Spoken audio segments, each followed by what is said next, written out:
Episódio 97, Dragon Quest Dino Daibu Can Fly Pequeno Guerreiro 2020, resumo e crítica. E os acontecimentos desse episódio você consegue acompanhar nos capítulos 336 até o 339 do mangá. O episódio começa com um ataque desesperado de Dai e Pop que se gruda no Vern. Vern pergunta o que eles estão fazendo, e eu também não entendi por que eles ficam se grudando no Vern. Furioso, o Rei do Mal dá um golpe no Pop jogando ele pra longe. Mas o Pop não desiste, ele quica no chão, se levanta rapidamente e corre na direção do Vern. Como fãs fervorosos, Dai e Pop não desgrudam do Vern que tenta se livrar deles. E o Vern dá um chute que joga o Pop pra longe. Enquanto isso, Dai segura a espada e crava mais ainda no Vern, fazendo com que ele gorfe sangue. A loucura do Pop e o Dai é tanta que o Vern fica até assustado. Para o Rei do Mal não faz sentido eles continuarem atacando mesmo sem nenhuma esperança de vencer. Ele observa que mesmo eles não conseguindo lutar direito, eles ainda continuam se lançando sobre ele. E isso é muito maneiro, afinal a gente não esperava menos do que isso, não é? O Vern chega a comentar que os dois parecem mortos-vivos. O Rei do Mal chega a ficar parado e perplexo, pensando que não faz sentido, e isso vai além da compreensão dele. O Vern se pergunta se os humanos são mesmo criaturas infinitamente movidas por suas emoções. Em seguida ele consegue se desvencilhar do Dai. Pop, como sempre sendo o herói do herói, segura o Dai antes que ele caia no chão. Furioso, o Vern pergunta por que eles ainda insistem. E podemos ver o medo no rosto do Vern quando ele diz que não faz sentido eles lutarem contra ele. Curioso é que aqui no anime ficou diferente do mangá, porque lá ele está furioso e aqui ele demonstra uma cara de quem está com medo. Pop responde que se eles derrotarem o Vern, a barreira vai sumir e eles vão poder ajudar os demais a congelar os pilares. Pop afirma que é o plano perfeito e pergunta ao Vern qual é o problema. Depois da fala do Pop e o olhar dele, vemos o Vern com medo. Em seguida ele fica furioso. Prepara a Fênix Imperatriz e daqui por diante a gente tem uma das melhores cenas desse episódio.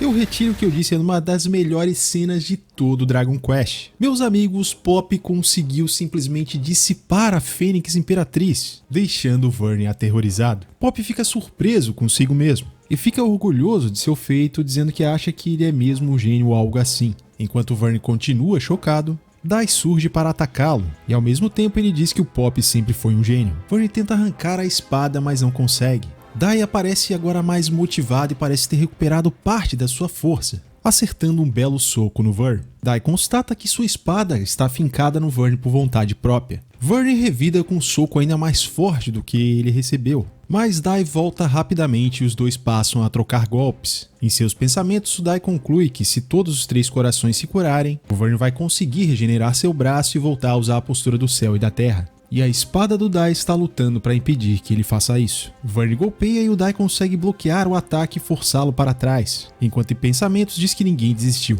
Em voz alta, Dai declara que não pode desistir também. Ambos tentam acertar um soco um no outro, mas o Vern leva vantagem e acerta o Dai, mas não sem mostrar sinais de que também está cansado. Furioso, o Vern começa a preparar um feitiço para destruir toda a humanidade de uma vez só. Ele fala que vai atingir o pilar abaixo deles com um poder mágico. Ele declara que dessa vez eles terão que abandonar a esperança. E essa cena mostrando os Hitomis no chão é algo que foi extra para o anime, ficou muito legal. Na sequência vemos o Crocodile chorando. Em seus pensamentos ele tenta ordenar que seu corpo se mova, demonstrando toda a bravura e o gigantesco coração do antigo Rei das Feras. Já o Ryunkel constata em seus pensamentos que Dai e Pop estão lutando muito além dos seus limites. Já no mangá a fala dele é um pouco mais longa e ele também diz que não pode fazer nada se não conseguir se mover. Já o Avan se pergunta que amigos eles seriam se eles não arriscassem as vidas também. Já no mangá a frase dele é um tanto diferente. Ele afirma que não adianta eles estarem ali se eles não conseguem se libertar. Em seguida vemos a Man chorando e ela pergunta por que eles vieram até tão longe. Já no mangá ela afirma que eles não vieram até ali para serem inúteis. Na sequência vemos a Leona suplicando para que eles consigam se mover para ajudar Dai e Pop. E podemos ver um brilho em seu peito. E de repente esse brilho aumenta ainda mais. E é então que um milagre acontece. Uma das joias do olho atinge o rosto do Vern. E ele fica sem entender o que está acontecendo. As esferas ficam circundando o Vern. E é como se todos os companheiros de Dai e Pop estivessem lutando junto com eles agora. Inclusive, o Vern sofre mais ataques. Vern fica tentando entender o que está acontecendo com os Hitomis. Enquanto as esferas atacam, em determinado momento podemos ver o rosto de cada um dos companheiros de Dai e Pop. E essa cena é algo extra que só temos no anime. E eu posso dizer que toda essa parte do Hitomi consegue ser ainda melhor do que temos no mangá. Dai afirma que o Rei do Mal está com medo. Pop confirma que sim e diz que isso é um milagre. No mangá, o diálogo do Pop é um pouco maior. Pop meio que pergunta se o Dai pode julgar o Rei do Mal por aquilo, afinal é algo muito assustador. Vernon pergunta a si mesmo se aquilo é um milagre, mas depois ele afirma que é impossível e que milagres não existem, e conclui que os olhos não poderiam se mexer sozinhos, e que alguém em algum lugar deve estar controlando os olhos e fazendo ele de idiota. O Vernon consegue detectar que uma das esferas está emitindo algum poder, e ele usa o seu terceiro olho para reverter o feitiço da joia do olho, libertando a princesa Leona. As esferas começam a cair e o Vernon constata que foi Leona que fez tudo aquilo. E o Vernon chega a pensar que ele subestimou a princesa. Em pensamentos, a Leona chega à conclusão de que ela não tem tanto poder assim e lembra do Gomi. E o Vernon logo percebe algo. O peito da Leona volta a brilhar novamente. E o Vernon reconhece que aquilo é a lágrima dos deuses. No mangá, essa cena um pouco mais ousada, e também vemos ali a forma da lágrima que emite essa luz. E o Vernon não diz que é a lágrima dos deuses, sim apenas a lágrima de Deus. O Vernon pergunta se a Leona tinha um artefato assim tão poderoso com ela. Vernon perde o controle e ele pergunta onde a princesa conseguiu aquilo e arranca a lágrima de Deus rasgando parte do vestido dela. No anime censuraram a cena sutilmente e no mangá a cena é mostrada totalmente de frente. Aqui no anime eles deram uma caprichada na cena, porém tiraram e fizeram uma censura leve. Quando Vernon abre a mão, o Gomi-chan está na sua forma normal, só que ainda menor do que antes. Tai Pop pede que o Vernon solte o Gomi-chan. Inclusive o Pop dá um bom argumento, demonstrando que sabe o quão orgulhoso é o Vernon. E o grande segredo do Gomi-chan é que ele não é uma criatura normal, ele é um item vivo, que foi criado pelos deuses, conhecido como a lágrima dos deuses. E ele tem uma fração do poder dos deuses e pode conceder desejos à pessoa que o detém, sendo capaz de realizar milagres. E ele já quebrou o equilíbrio dos 3 mundos várias vezes. Dai se recusa a acreditar, e o Vernon, apesar de não saber por que o Gomi tomou aquela forma, afirma que somente o poder dos deuses poderia quebrar o poder mágico das suas joias do olho. Vernon diz que agora entende por que o invencível exército demoníaco foi tão encurralado, já que eles tiveram que enfrentar o Cavaleiro do Dragão e a Lágrima dos Deuses. Leona não concorda e diz que eles nunca dependeram de milagres, apesar de Gomi ter ajudado algumas vezes. E apesar de ser um item, Gomi também tem uma alma. A princesa pede que o Vernon não mate o Gomi. O Vernon reconhece que o Gomi só realizou pequenos desejos, porém foi só porque eles não souberam como usá-lo. E agora que eles sabem desse poder, ele não pode deixá-lo livre. Aí corre na direção de Vernon para tentar salvar o Gomi, mas o Vernon esmaga o Gomi de forma que ele acaba se desfazendo em vários pedaços. Em uma cena dramática, Pop, Leona e Dai se desesperam ao ver que Gomi foi morto por Vernon, e com um sorriso sádico no rosto, Vernon diz para o Gomi esmigalhar-se e desaparecer dali. Dai grita por seu amigo. De repente o Dai se vê sobrevoando a ilha Dermeline. É então que ele ouve a voz do Gomi-chan. De repente Gomi-chan surge na mão do Dai, e sorrindo ele diz que aquela é a ilha das memórias deles. Dai fica surpreso e relembra que seu amigo Pop contou a ele que ouviu a voz do Gomi-chan quando estava à beira da morte. Nos é revelado que Gomi e Dai estão dentro da consciência do Dai. E ali a mente dos dois e o tempo está parado. E nessa parte a tradução da Crunchyroll acabou errando, que o Gomi na verdade fala que apenas para os dois o tempo parou dentro do coração deles. O Gomi admite que ele realmente é a lágrima dos deuses. Dai relembra que eles são amigos há muito tempo e passaram por muitas coisas juntos. O Gomi comenta sobre a lágrima derramada pelos deuses, e ele confirma que esse item raro concede desejos a quem possuir. O Gomi pede desculpas porque o Dai não sabia que ele era a lágrima dos deuses. O Dai diz que tá tudo bem e só ficou um pouco surpreso, e que não importa quem o Gomi é, ele continua sendo amigo deles. E Gomi fica feliz reconhecendo que Dai realmente é a pessoa que ele imaginava. E ele está contente de ter atendido o desejo do Dai,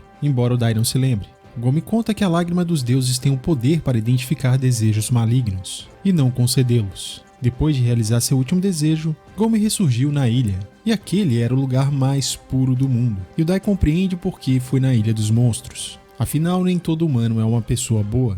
Gomi acredita que os boatos sobre o slime de metal dourado podem ter sido uma distorção da lenda da lágrima dos deuses. E o Gomi foi para aquela ilha Dermeline para evitar a ganância dos humanos. E ele pede que o Dai se lembre de quando eles se conheceram. E o Dai vai fazendo uma espécie de regressão de suas memórias. E nos é mostrado o dia que o Dai encontrou a lágrima dos deuses. E o Dai pediu que o Gomi fosse seu amigo. E foi nesse momento que Gomi-chan se tornou um slime de metal dourado, para atender o desejo do Dai.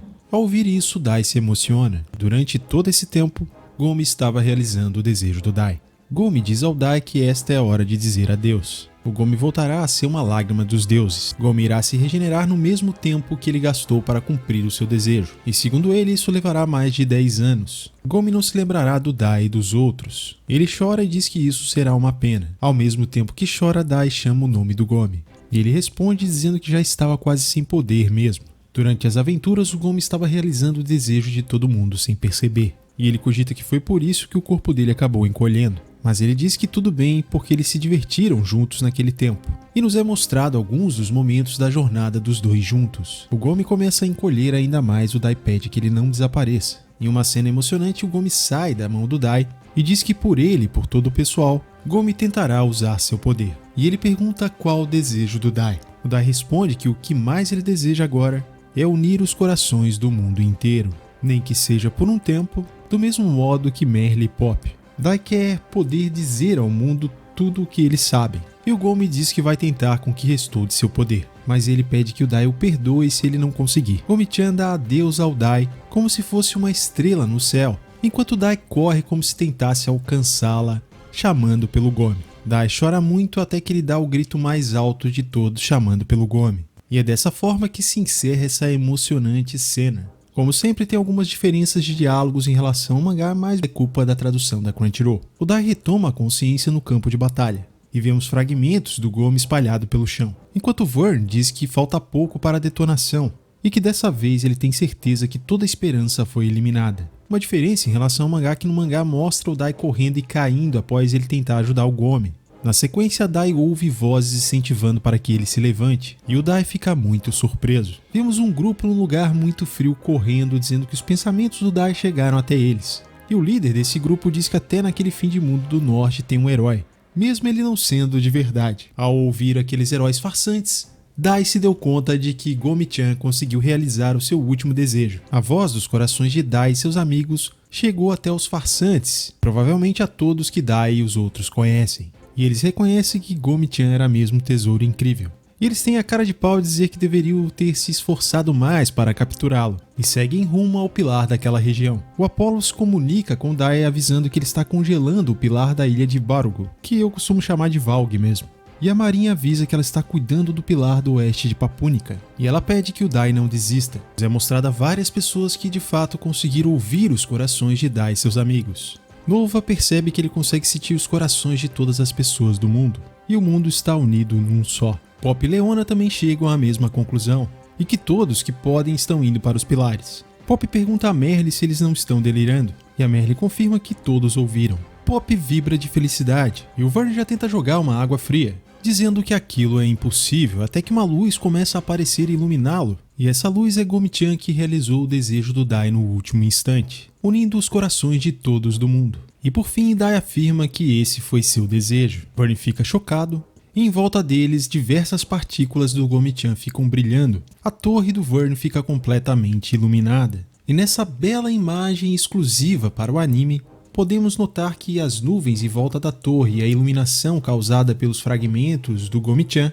acabam formando essa imagem que se assemelha muito ao próprio Gomi-chan. E é dessa forma que se encerra esse belo episódio. Antes de começar a crítica, já deixa o seu like, se inscreve no canal e também me segue lá no Instagram, como o pessoal fez, e obrigado a todos que passaram a seguir lá. O episódio já começa muito bom com o Dai e o Pop, mesmo sem qualquer condição física, eles se esforçam ao máximo ali para tentar fazer alguma coisa contra o Vern. O Vern também parece cansado e mais enfraquecido, porém ele parece ainda ser superior ao Dai e o Pop. Curioso é que o Pop apanhou até mais do que o Dai ali no começo e ele consegue resistir aos golpes do Vern. O Pop impressiona pela sua vontade e sua persistência, inclusive ele acabou ali ajudando o Dai quando ele segura o Dai no colo para o Dai não cair. Pois o Dai foi recuperando também suas forças e acabou ali tendo uma trocação, ficando num nível parecido com o Vern. E o Dai passa a se esforçar também, assim como o próprio Pop estava fazendo. Eu gostei bastante de ver também o Vern assustado várias vezes, inclusive ali no começo quando ele se assusta pela persistência dos dois, que seria algo insano. Com certeza um dos pontos altos desse episódio é o Pop conseguindo dissipar a Fênix Imperatriz, e depois o próprio Pop ali pensando que talvez ele seja mesmo um gênio, e o Dai confirmando isso. E de fato, se a gente for parar para pensar, o desenvolvimento do Pop é incrível, por mais que ele sempre tivesse medo, quando é preciso ele age da melhor forma possível. Além, é claro, dele ter sido talentoso ao ponto de aprender o Medoroa, o ataque mais poderoso do seu mentor Matorif. Dentre diversos outros momentos que o Pop foi genial. É muito bom ver o quanto o Pop se desenvolveu, um dos personagens que com certeza teve o maior desenvolvimento de todos. Eu gostei também da forma como o episódio trabalhou as pequenas participações dos demais que estavam dentro dos Hitomis. A melhor reação, claro, pra mim foi a do Crocodile, e depois também, quando as esferas estão atacando, foi bem interessante ali colocar a imagem de cada um dentro das esferas. E assim como já desconfiávamos antes, Gomi-chan é muito mais do que ele parecia ser,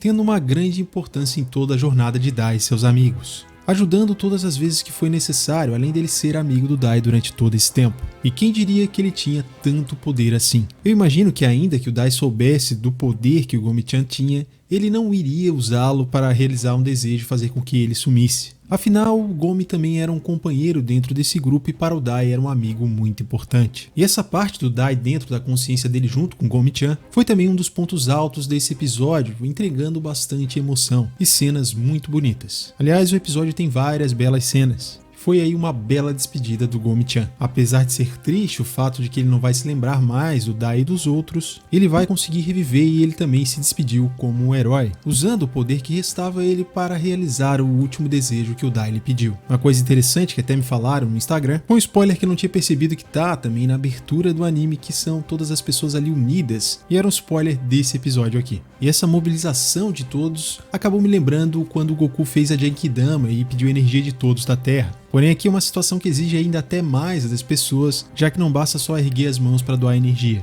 Esse episódio vai além do mangá, ele tem cenas extras que nós não temos lá, e a forma como executaram as cenas, as belas cenas que tivemos, além de toda a trilha sonora, na minha opinião esse episódio superou sim o mangá. Eles arriscaram acrescentando coisas novas e eu tô bem satisfeito com esses últimos 3 episódios. Quem assistiu minhas críticas antigas deve ter visto alguma vez eu falar que o episódio não passava tanta emoção, que muitas vezes o mangá era melhor, ou mesmo que não se igualava ao anime antigo. Mas esse episódio ele tem coração, ele entrega emoção, a gente vê que de fato a equipe se esforçou um pouco mais. E para quem achava que não ia dar tempo de adaptar tudo que tem no mangá para o anime, nós temos mais ou menos aí 10 capítulos e meio para adaptar para o anime em 3 episódios. E geralmente eles conseguem adaptar pelo menos 4 capítulos sem ter muito problema em cada episódio. Então sim, eles vão conseguir fechar tranquilamente com 100 episódios o anime. E eu quero saber de você o que você achou do episódio 97 de Dragon Quest Dai no Daibuken Fly, o Pequeno Guerreiro 2020. Deixa sua opinião aqui nos comentários. Valeu e até o próximo vídeo.